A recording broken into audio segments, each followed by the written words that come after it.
Well, if you listen to the psalm verse this morning, let my voice be silenced if I ever forget you, Lord. But the problem is spiritually, it's often the very opposite thing that happens. As soon as I forget you, let me not stop complaining about you, God. That would be the more honest psalm verse. God, I keep forgetting about you, and I'm going to let everybody know that I'm not happy about it. That's what we had in the reading from Numbers this morning.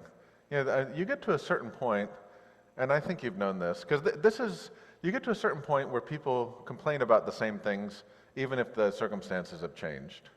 So sometimes in a marriage or in a family or in a work environment or whatever, someone will complain about something and you go, that hasn't happened since 10 years ago. Well, I know, but it feels like it wasn't that long ago. And that's the problem too. If you're in a relationship for a long time, time sort of compresses. And I was in a church once where they said, oh, you should really talk to this person. She knows exactly what we should do. And I talked to her and she goes, why are you calling me? She goes, I haven't worked there since 1992. So I said, well, it's been 20 years since she worked here. And she goes, oh, I thought she would know what to do. Because in their mind, you just feel like time hasn't passed. And in the book of Numbers this morning, they have this sort of incoherent collection of complaints. God, there's no food for us. Why did you bring us out of Egypt to kill us? And then their next complaint is, we don't like the food here. They go, I thought you said there wasn't any food. Well, yeah, there isn't food. Well, there is food, but we don't like the food, and the food we don't have is that's why I'm not hungry. I'm not eating that. It becomes a sort of childish complaint. Now, this is what makes it worse, because you have to ask yourself, at what point in time is this story happening in the Exodus? Because sometimes when people complain, or when people don't understand, or when people are struggling, if they struggle at the beginning, we say, well, that makes sense. You're still learning. It's like when someone starts to get fit, or when someone takes on a new hobby. So they go, oh, I got an electric guitar, and they can't play the song they want to play right away. And you go, just be patient. But if after a couple of years they still can't play it, you kind of go, maybe you need a new hobby. Yeah, because time has passed. And the story that you're reading isn't happening at the beginning of the Exodus, it's happening at the end. And that's what makes the story even worse. It's not like these people have just left Egypt and they're trying to figure out what God is doing. This is 40 years after they left Egypt. And they're still complaining about the same stuff. And these complaints have been passed down to them from their parents. Because you remember, there was a generation of people who did not enter the land because of the idolatrous catastrophe of the golden calf.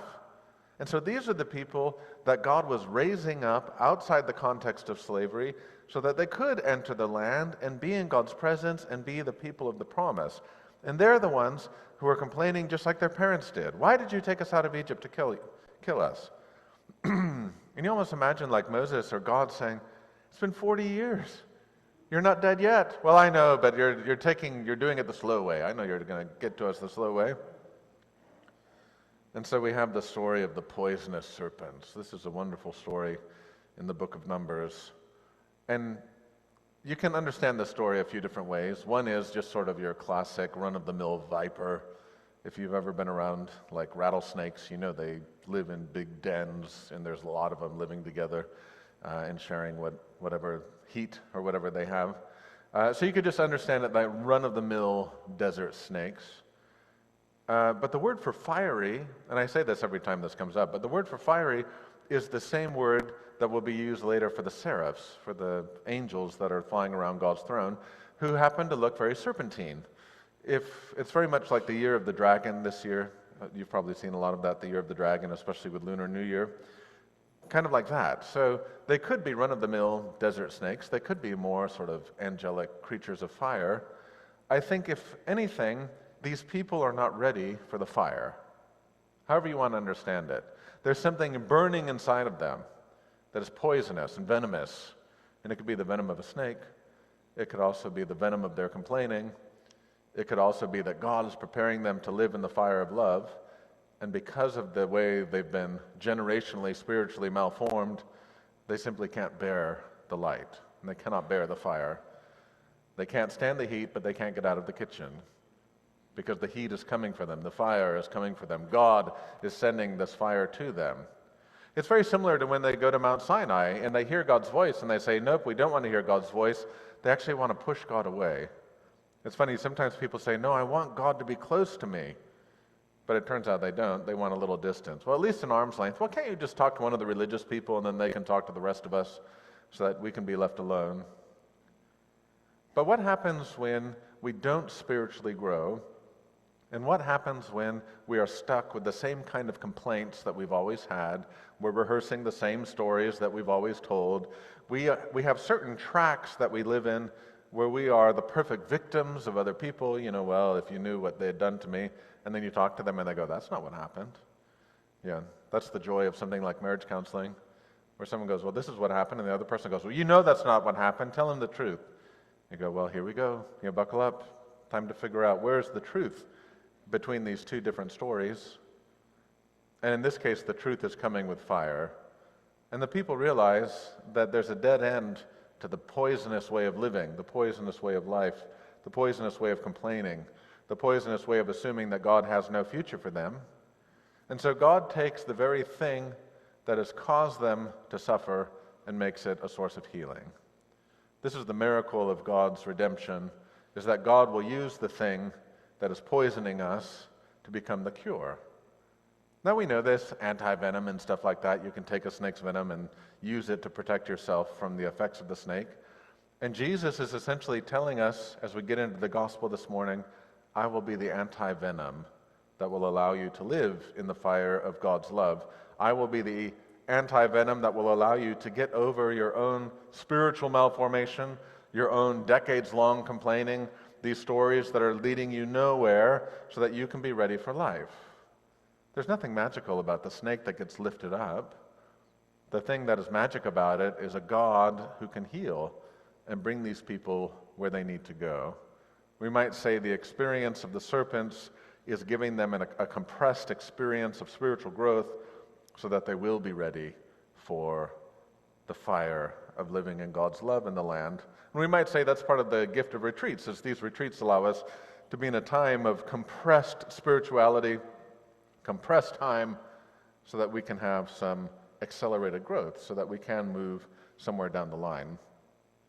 But here's the best part. This sermon is not necessarily saying to you, now go and be a better person. What this sermon is saying to you is, take a catalog of all the ways you're going nowhere. Take a catalog of all the ways that your complaints are limiting you. Take a catalog of all the incoherent things that you've strung together to make your life, those things that may in fact be poisoning you, and realize God's going to use those things to show you the power of redemption. That's really the gift. And the gift is the fire. So we could say, well, that doesn't seem very nice. The snakes and venom and snake venom and these poor people walking in the... Because we always see them as the victims. They're complaining and horrible, and then all of a sudden they're like, how could you do this to us?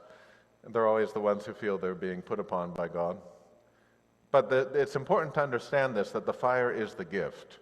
And this is what we see with Jesus in Nicodemus. When Jesus says, for God so loved the world, he gave his only son. He did not come to condemn the world, but to save it. People are looking for the little asterisk, the little star that if you go down in the footnotes, it says, well, not really. Jesus came to kind of like crack heads and be like, you're okay, you're not okay. What does he say? He says, you want to know what God's judgment is? Do you want to know how God judges you? He says, with light. That's God's judgment. He brought light into the world. That's all God did. Brings light. And that is God's judgment. This is what we've said again and again, that God's vengeance, God's judgment, God's wrath, they're all the same. God only brings the fire of love. That is God's wrath on the world. And you'll notice that Jesus says those who are judged are the people who realize, oh, I don't want the light, because it reveals to us who we are. It reveals to us the things that we've done, or it reveals to us the complicity we have in maintaining certain complaints so that they give us a veneer that we can do in the background what we'd like. The light that Jesus brings is unmasking light, but it's also healing light. And that is an experience that every person has to go through, and that is why we also have periods of confession and forgiveness. We create space to bring ourselves into the light. It's like a spiritual ice bath. Do we have any ice bathers in here? I'm not. Good. We don't want any of them here. But you see the people that do that for the sake of muscles and inflammation and stuff. And it's not fun, but they know there's a benefit to it.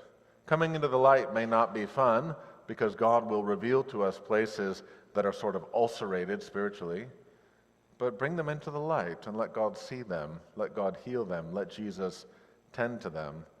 And that's what he means. I didn't come into the world to condemn it. I came into the world to heal it, to redeem it.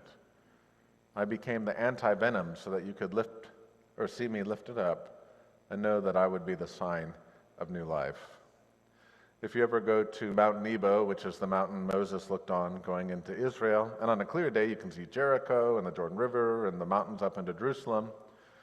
And on that mountain they've put several large sculptures of this snake on a cross. And in this case, the snake is sort of dragon-esque. It's a very large, and they have several of them. And it's so funny because if you stand on Mount Nebo looking into the Promised Land, you see the land of promise. If you stand in the Promised Land and look up to Mount Nebo, you'll see these snakes. You'll see these symbols. You'll see this idea that no matter where you look, you'll see God's promises. So this is what I have for you this week in Lent. I really hope that you'll take a moment to pray for two families that really want justice, and God knows who they are. But cry out to God and knock on the doors of heaven and let there be a report that justice was done. That's the first part. The second part is to be aware of the venom, the complaints, the dead ends, the stories that aren't serving you anymore, the places that you are pushing God away, with the idea that even though you're pushing God away, the light's still going to shine. And the light's going to shine through our hands, through our closed doors, in our hidden places, and it will be a light of healing. And the more the light shines, the more the peace comes. The more the peace comes, the more it's a sign the Spirit's here. The more the Spirit's here, the more this becomes and continues to be a place that witnesses to the power of God's life. Amen.